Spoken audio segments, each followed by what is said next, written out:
接下来到新闻的现场，食饭时间手路菜同款要带大家来食无同的手路料理。来看到这间真有特色的粉肠专卖店，内底卖是传统广东式口味的粉肠。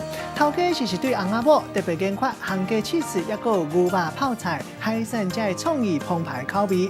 本地头家是开翕相机专卖店，开10多档啊。生意上好的时阵，拢总有4间分店，一年收入有上百万。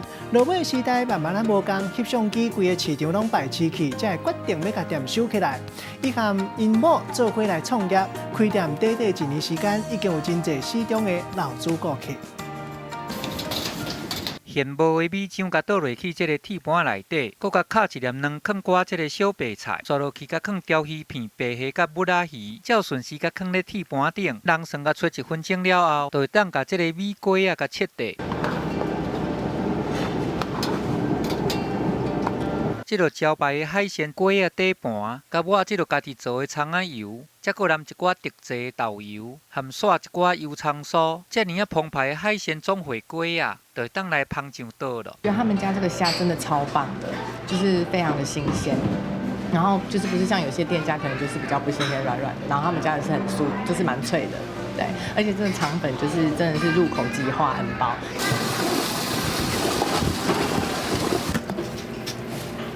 因为它必须要用1年以上的老米去磨，才会比较好。因为其实通常来讲，放1年以上的米啊，它的粘性会不见。这甲别人卖米粿啊，因无同的所在，是因为头家装文静，拢是用透早现无的米浆。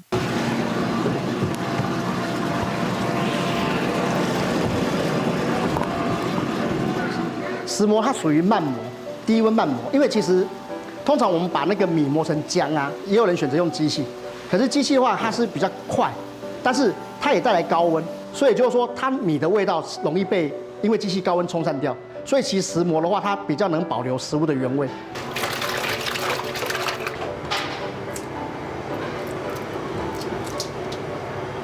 我们有海鲜总会，有蚝虾、鲷鱼跟布拉尼。一个鲷鱼，好，一个蚝虾，好，然后再给我一个汤，鲜菇汤。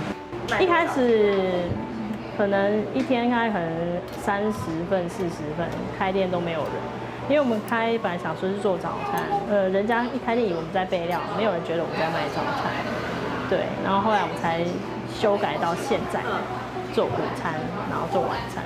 因为台湾人普遍对这款肠仔米粿啊，拢无够我知影。打开始的时阵，生意无好，拢无人咧问。不过庄文静伊头壳变变真紧，甲改变营业时间了后，业绩个总安尼豆豆啊好起来啊。在现在经济这么不景气的情况之下，能够忙碌真的是幸福。对，所以我也很把握当下那种幸福，因为我也很感激上天。能够让我有持续忙碌的机会。